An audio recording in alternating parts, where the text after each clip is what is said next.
This is a Flying Cow production.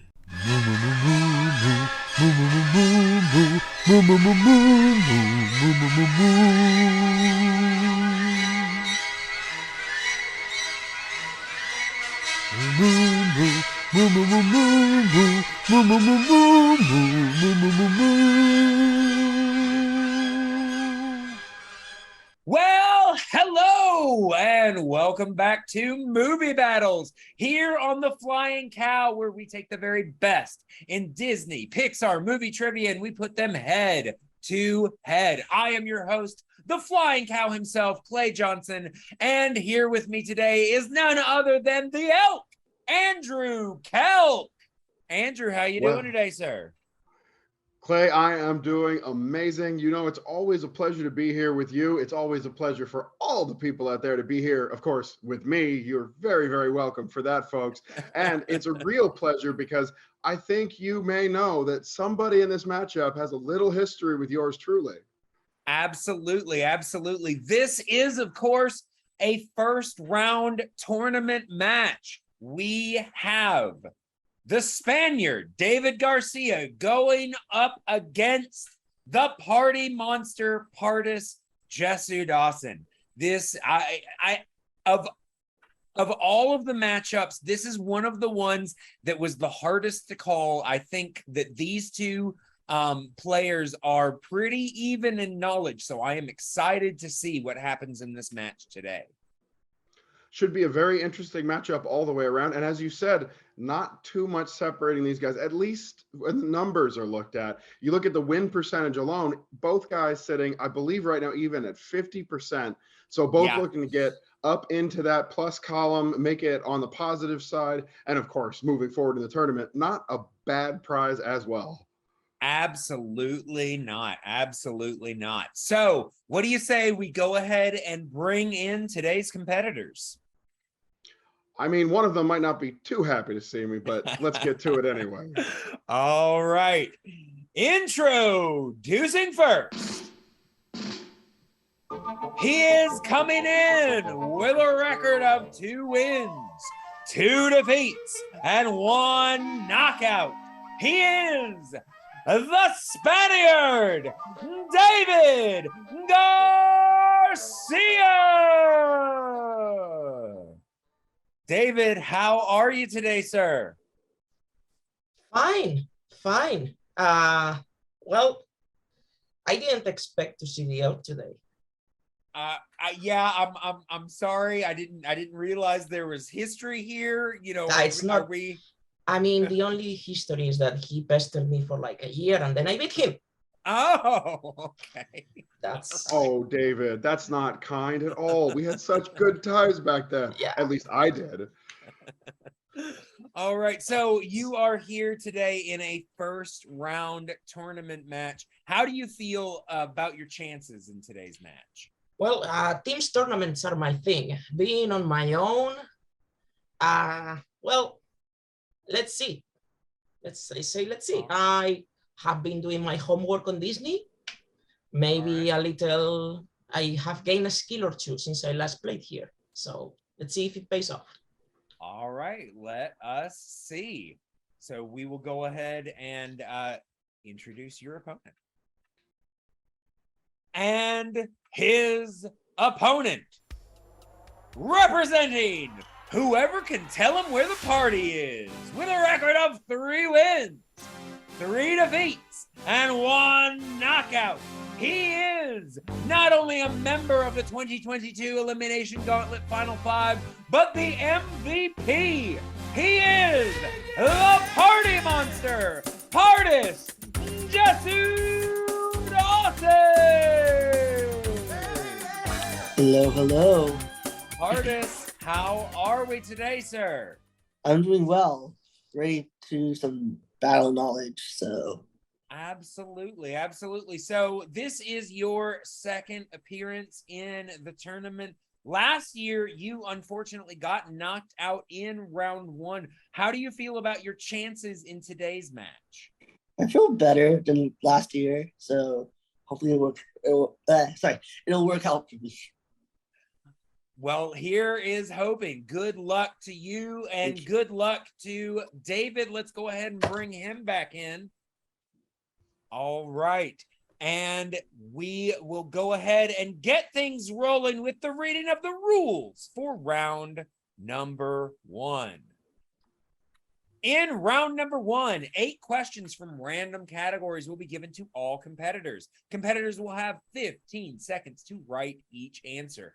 Answers must be spoken aloud when revealing your response. All questions in this round are worth 1 point. If either competitor gets all 8 questions correct, they will have a perfect round and receive a 1 point bonus question.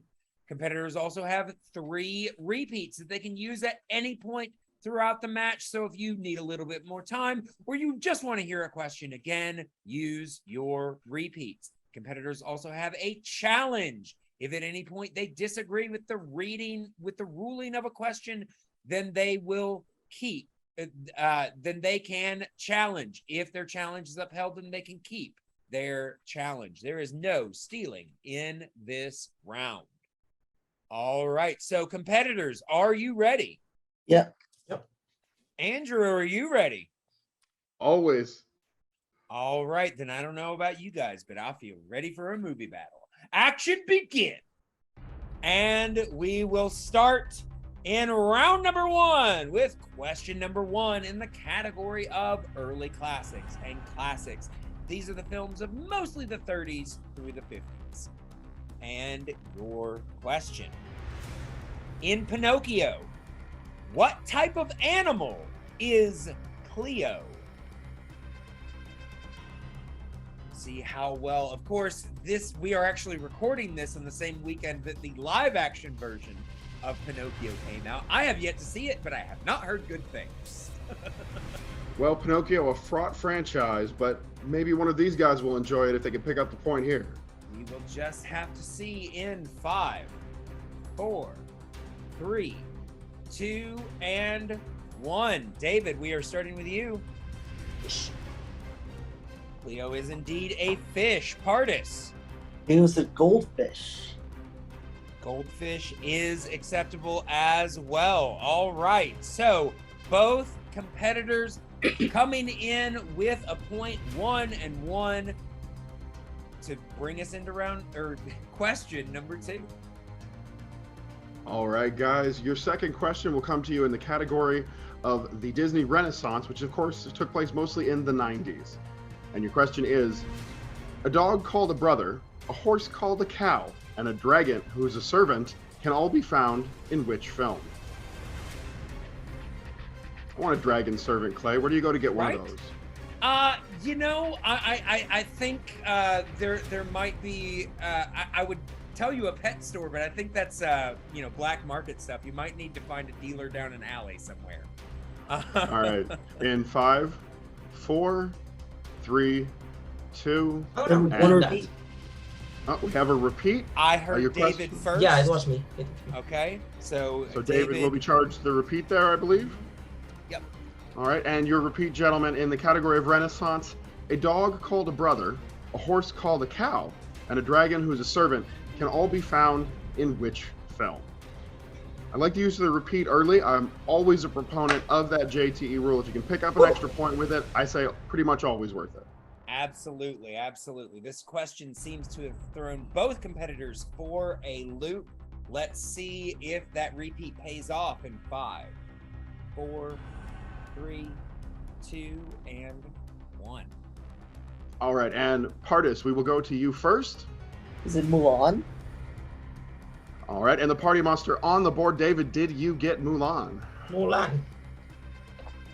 Repeat pays off double time. Both guys picking up the point. Well done. Took them a while to get there, but they are still doing well. 2 and 2 going into the next question. In the category of dark times, the films of the 2000s, you will find brothers Sitka, Denahi, and Kenai in which film? And just looking ahead, as well as with this one, thank you so much for not giving me these questions to read, Clay. You're welcome. Oh, yeah, you often get the ones that are difficult to pronounce. Yeah. You know, sometimes I write questions and I'm like, maybe whose ever turn it is, I should just maybe, you know, I'll read this one. In 5, 4, 3, 2, and 1. All right, we're starting with David. Brother Bear. Brother Bear is correct.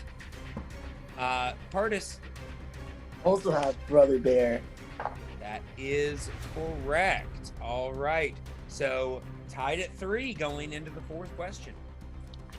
And to see if you can make it halfway there with a full slate of points, gentlemen, your 4th question in the category of Pixar. These are mostly films from Pixar. Which of these actors did not provide a voice in the film Inside Out?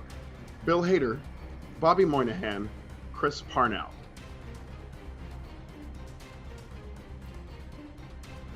Throwing voice actors at them can be, depending on your familiarity with the voice cast, can be easy or difficult.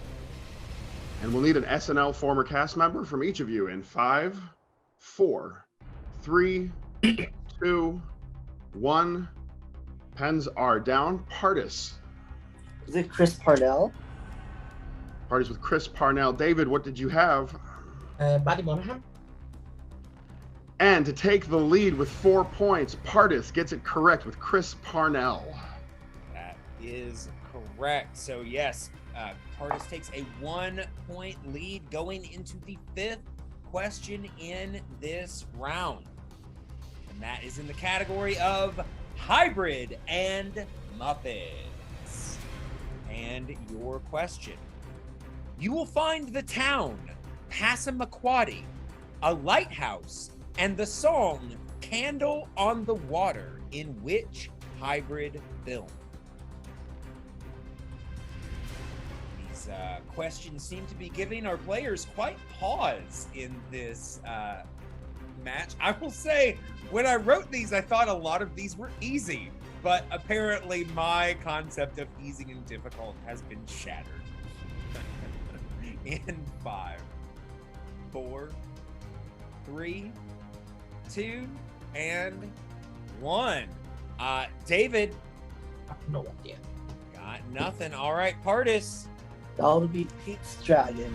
It would be Pete's Dragon. Pardis keeping the streak alive, currently up by 2, 5-3, going into the 6th question in this round. Pardis still with the perfect round. Will it continue? Gentlemen, question number 6 in the category of decline and wilderness. This is a period between the 60s and the 80s. And your question, David Q. Dawson is a character in which film? Just need a single film? Yep, just the name of a film from the decline and wilderness. I will say sometimes the key is remembering the category. Sometimes Certainly that does come helps in handy. Quite a bit, yeah. Yep, I know I didn't want to answer that question with Harrison Ford in the Harry Potter movies, but you know, sometimes you get confused. I'm gonna repeat these. All right, and we have a repeat from Pardis. All right, first one. Should even them up on those repeats. Your question, in the decline and wilderness era, David Q. Dawson is a character in which film? Yeah, some of these, some of these are favorites, but a lot of them are a little lesser known. So, they can be a little more difficult pulls sometimes. Could be a good sign for David. A It's repeat true. from Pardis. Could give him the edge he needs to even things back up.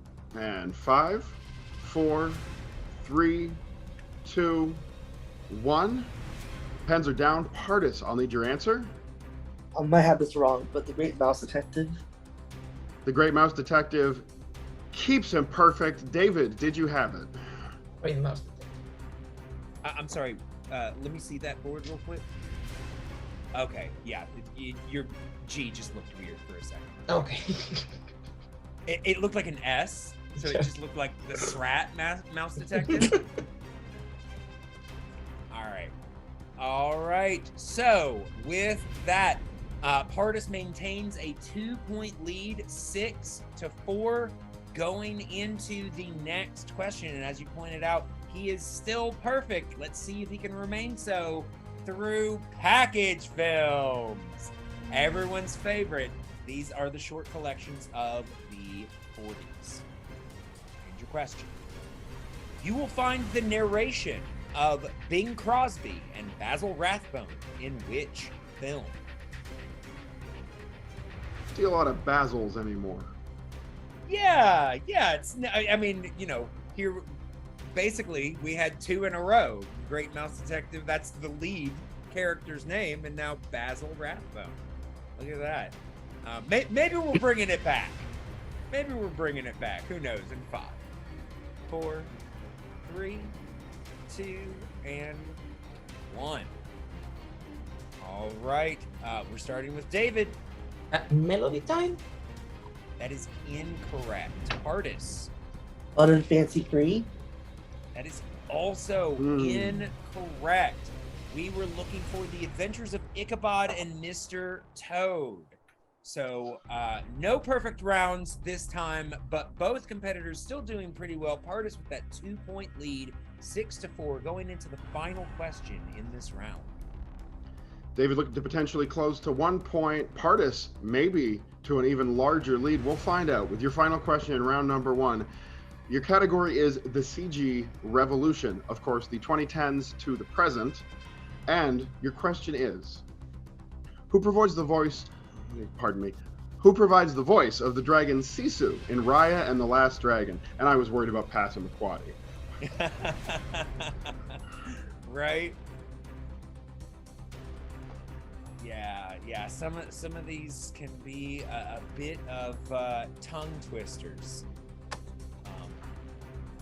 But have you seen Raya and the Last Dragon? I have not yet had the opportunity, but hopefully our competitors have. We'll find out in 5, 3, 2, and 1. With the lead at this moment, Pardis. Aquafina. Aquafina is the correct answer. Can David keep it within 2? Yes, right. He can. So at the end of that round, Pardis leads by 2, 7-5. Only missing 1 question in that round. It's package films, though. You know, you can't really blame him much for that. That has taken down some of our best players. So we are going to be going into the next round, round number 2. So let's go ahead and bring up those rules. All right, in round number 2, also known as the wheel round, each competitor will spin the wheel up to 2 times. If you do not like your first spin, you can choose to spin again. However, if you land on a opponent's choice, you are stuck with that. Competitors will receive 4 questions in their category. Questions in this round are worth 2 points. Multiple choice is available. However, if you use it, the value of the question drops to 1 point. Competitors will have 15 seconds to write down each answer. Opponents may steal if a competitor gives an incorrect response, repeats, and challenges are still in effect in this round. All right, so like I said, Pardis is currently in the lead by 2. So Pardis, you get the choice. Would you like to spin first, or would you like to defer to David? I'd like to defer, please. You are going to defer. All right, so we are going to go ahead and bring up the wheel for David. All right, David, can you see the wheel? Yes, I can. All right, then, David, this spin is yours.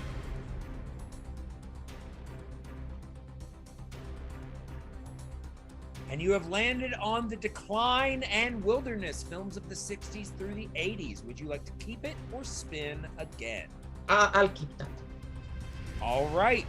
So David is opting to keep Decline and Wilderness. So we are going to give him 4 questions in the category of the Decline and Wilderness. So David is going to get 4 questions in this round. So David, I will be reading these questions to you. We're going to start with your first question in the category of decline and wilderness. What is the name of the large diamond Madame Medusa is using Penny to find in The Rescuers? The Devil's Eye. Devil's Eye is correct for 2 points. All right.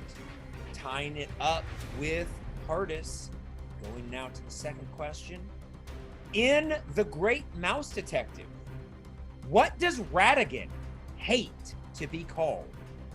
A rat. A rat is correct for another 2 points.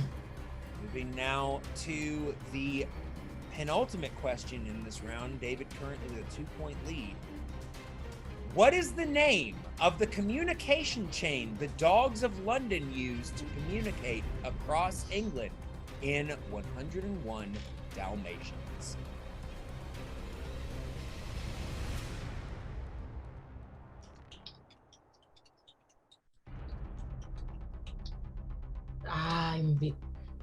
I don't want to say it wrong. Multiple choice.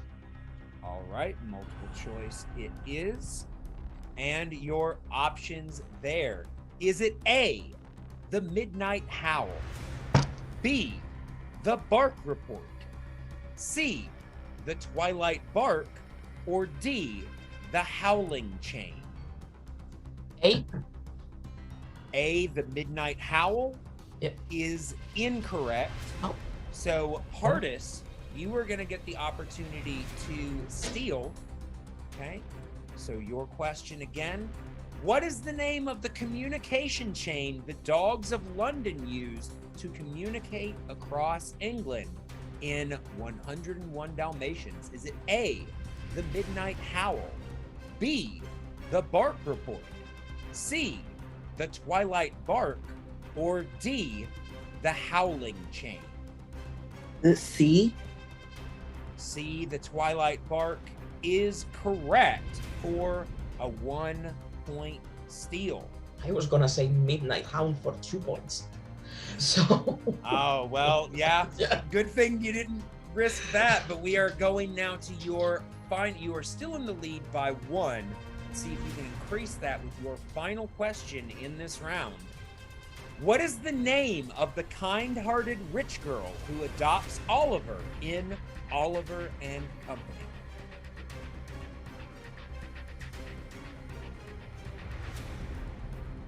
You know what? At this point, I don't care. I need the point. Is it Penny? Can you repeat that for me? Penny. Penny is incorrect. So, Pardis, you are going to get the opportunity to steal. What is the name of the kind-hearted rich girl who adopts Oliver in Oliver and Company? That would be Jenny with a J. It is Jenny. So Pardis steals for 2 points. Big points right there. That puts Pardis in the lead going into his round 2. But anything can happen in that round. Obviously, David's going to be hoping that Pardis gets something that he can steal, but we will just have to see how it goes. All right, Pardis, can you see the wheel? Yes, I can. All right, then Pardis, this spin is yours.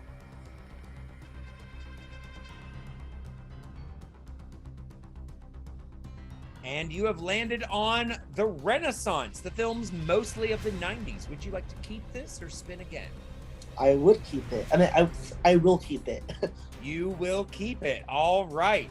So Pardis is opting to keep the films of the Renaissance. So he's going to get 4 questions in that category. And these questions will be read to you by none other than the elk himself, Andrew Kelp. All right, Pardis.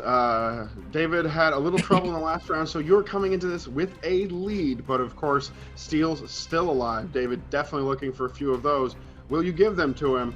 Let's find out. In the category of the Renaissance, 4 questions coming at you. Question number 1. In the film Beauty and the Beast, while singing of everyone's affection for Gaston, LeFou claims you can ask any Tom, Dick, or who. Multiple choice. Absolutely. Let's get those options up here. And your multiple choice questions, or options, I apologize, are, Pardis, A, Harry, B, Gary, C, Stanley, D, Billy. A. A, Harry, incorrect, which means David has the chance for a 1-point steal. David, the question and your options once again. In Beauty and the Beast, while singing of everyone's affection for Gaston, LeFou claims you can ask any Tom, Dick, or who. Your options are A, Harry, B, Gary, C, Stanley, D, Billy. Stanley.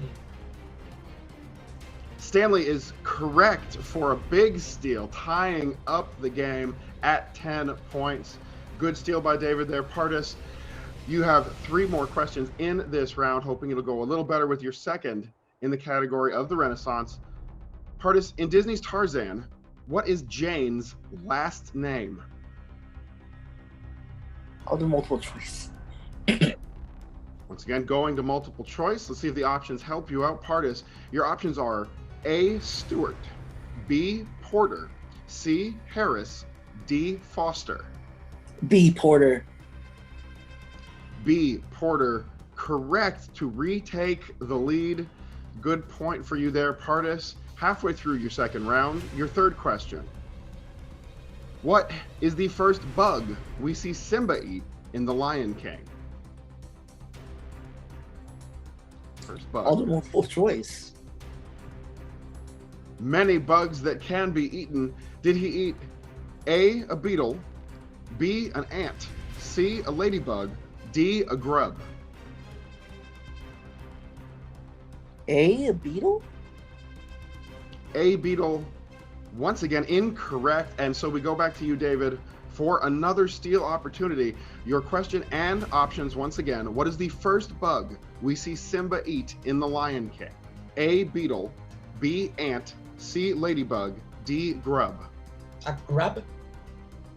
A grub is correct. Tied up once again with only one question remaining in Pardis' second round. Keeping it close. Pardis at a score of 11-11. Your final question in this round will be, in The Rescuers Down Under, what is the name of the fly who assists Jake at the Mugwump Airport? Multiple choice. Rough round, trying to get every point he can.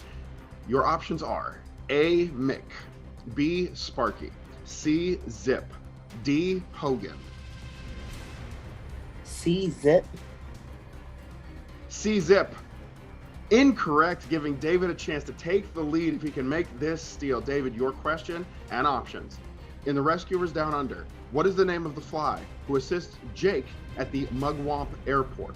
Is it A, Mick, B, Sparky, C, Zip, or D, Hogan? Sparky. For the big steal and the lead, Sparky is the correct answer. What a round, Clay. Exactly what multiple David choice. was hoping for. The opportunity to regain the lead. It's not a big one, but it is a lead, and sometimes that 1 point is all you need.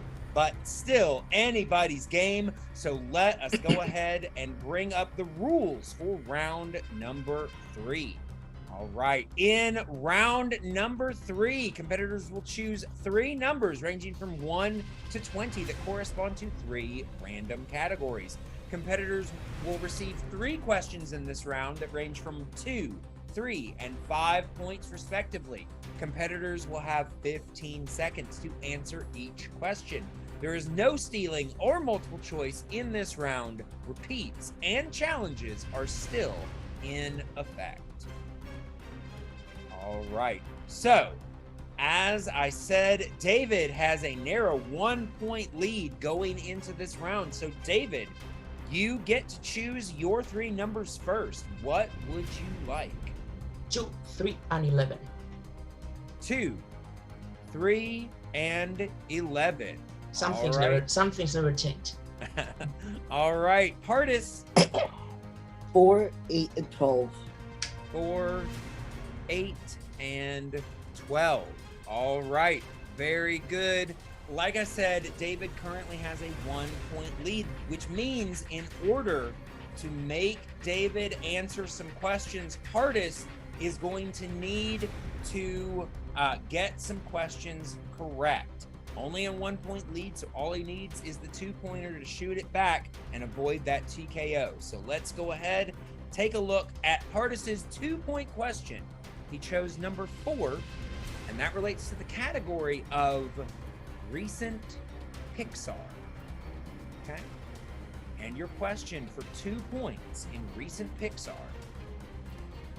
In Coco, what does Miguel's family make for a living? Shoes.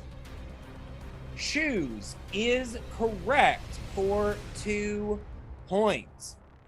All right, so that means that Pardis now has the lead by 1 point. So David is going to have to answer some questions.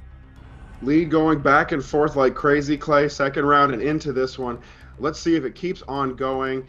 David, you have 3 questions coming your way, and obviously we've been on both sides of the desk from each other, but I just want to say good luck with these ones. I know you got it there, buddy. Let's find out. Your question for 2 points, David, is coming in the category of scores and soundtracks. And all you have to tell us is what film features the songs One Jump Ahead, Friend Like Me, and A Whole New World? Aladdin. It is Aladdin. Very, very good one. I love the soundtrack from this film. Just takes you away. Absolutely, absolutely. So that means we are going back now to Pardis for his 3-point question. Now, Pardis, you chose number 8, which relates to the category of the Renaissance. Okay?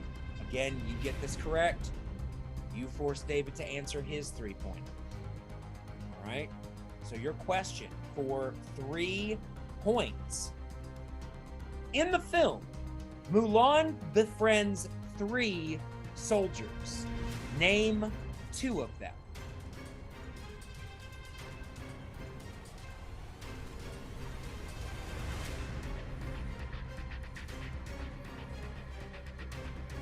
Ling and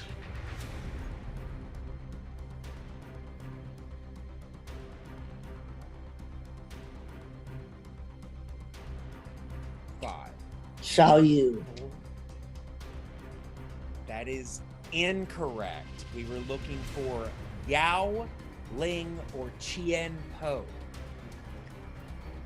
All right, which means that we are going to Pardis's 5-point question.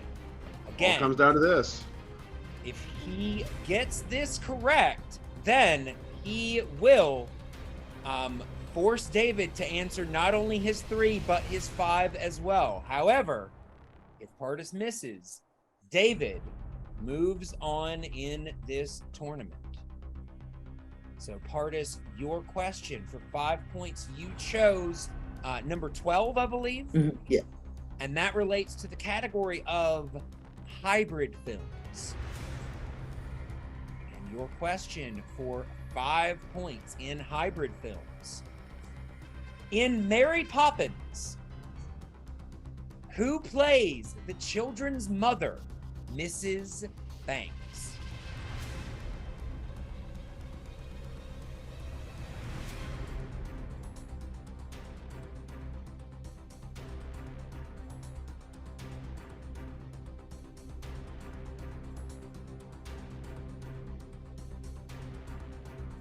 Five. Repeat, please. Okay, that's your second one, I believe. All right, so again, for 5 points in the category of hybrid films, in Mary Poppins, who plays the children's mother, Mrs. Banks?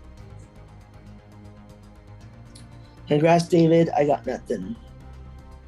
No guess? Nope. And your winner, moving on to to the second round of the tournament, the Spaniard, David Garcia. We were looking for Glynis Johns. Yeah, I want to not prove it. I'm glad I didn't get that question. All right. So congratulations to David Pardis. Tough match.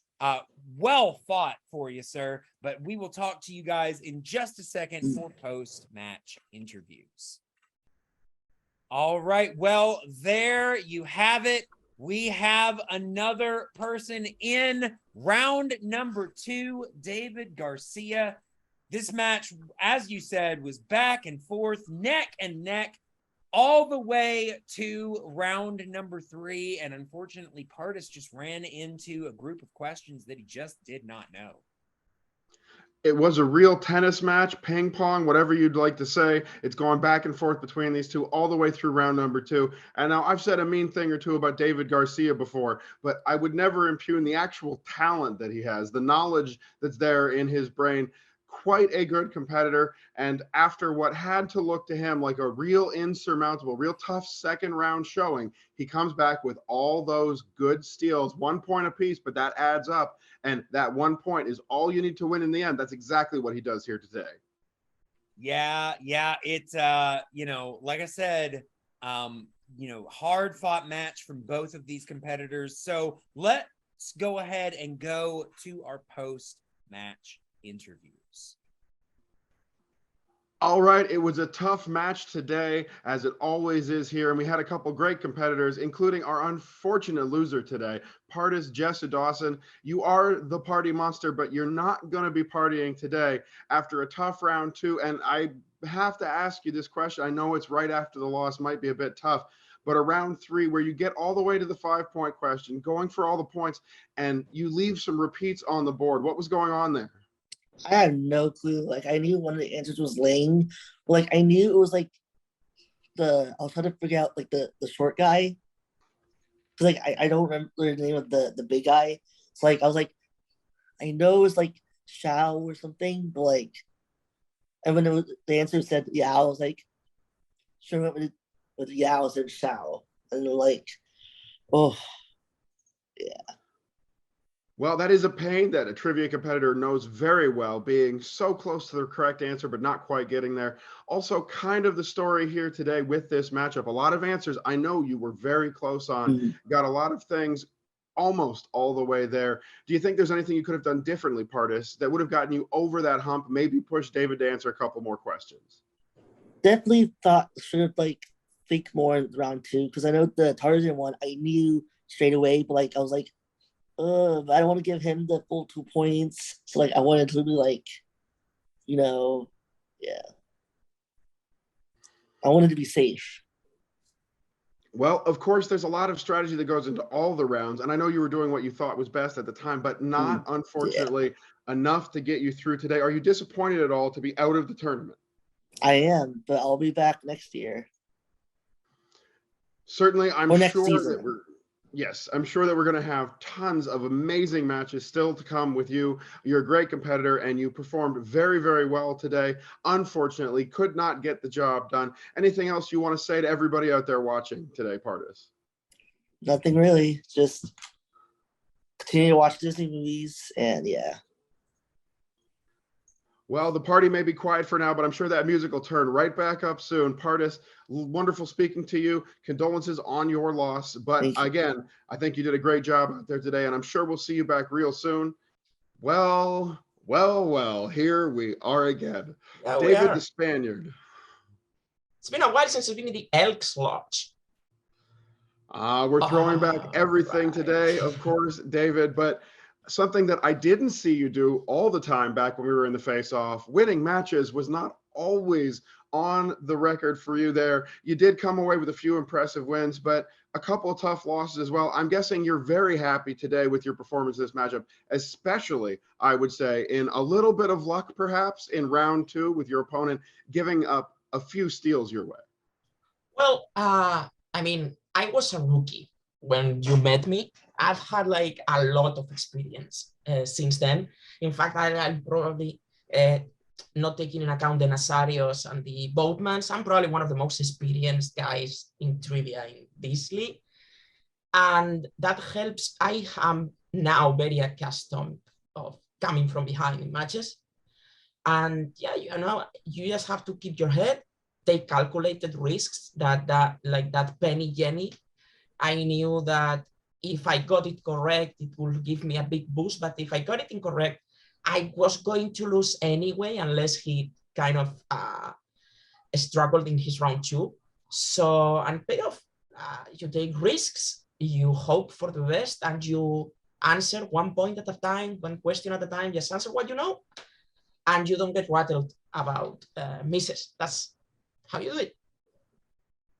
Well, I certainly think there's been a lot of growth there, David. I have to agree with you that you are taking your time and perhaps not letting the nerves get to you, which certainly I think may have been a problem in the past for some of your performances. But with that new experience, and of course with the win under your belt from this matchup, that means you are moving forward in the tournament. You've got some tough competition ahead of you. What are you going to take out of this match? And what are you going to do perhaps the same as you did in this match in that next one when it comes up? Well, maybe what I'm going to take away is like, maybe I should like spin again, even if I am afraid of some things on the wheel, because taking the wilderness today was a decision out of fear, because there were 2 things in the wheel that I did not want. And if I had spin again and gotten Renaissance, I knew all of those questions for 2. So yeah. And if you do manage to make it all the way to the end of this tournament, David, what would that mean for you? What would that mean for your career here moving forward? Another belt, I guess. Another belt, I guess. Very humble lament, of course, from our lucky winner today. David, you fought a good match out there. I have to give you credit for that one. And of course, you are moving forward in the tournament. So we're going to see a lot more of you very, very soon, perhaps with a little bit more luck in those wheel rounds, couple good repeats, and a little bit of knowledge in your head. You can take it all the way, but we will have to find that out a little bit later. Congratulations again, David. Anything else before we get back to the desk? No, not really. I think this was a good match.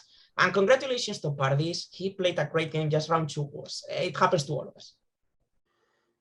It certainly does. Sometimes the wheel taketh and sometimes it giveth. And today, I will say that you have just a slight assist from the wheel, David. I think it was in your favor at the end of round 2, certainly helped you a whole lot. But congratulations again on your victory and moving forward in the tournament. Thank you so much, David Garcia. And now we'll take it back You're to welcome. the desk. If all you opponents out there are ready to face off with David, then he'll be seeing you real soon. And now we'll take it back on over to the desk with myself and, of course, Clay. All right. Well, there you have it. Once again, another competitor in round 2, the Spaniard, taking on, whoever it might be in round number 2. Good luck to him.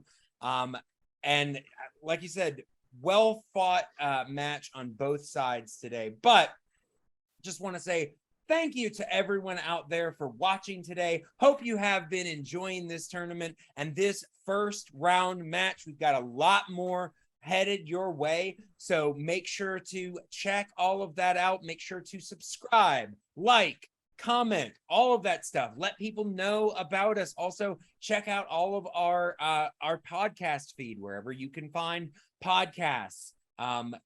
We also have our new Patreon channel. Check that out, patreon.com/theflyingcow. Lots of great things over there to check out. But in order to see any of it, you got to stay here. You got to stay watching. And never forget, move.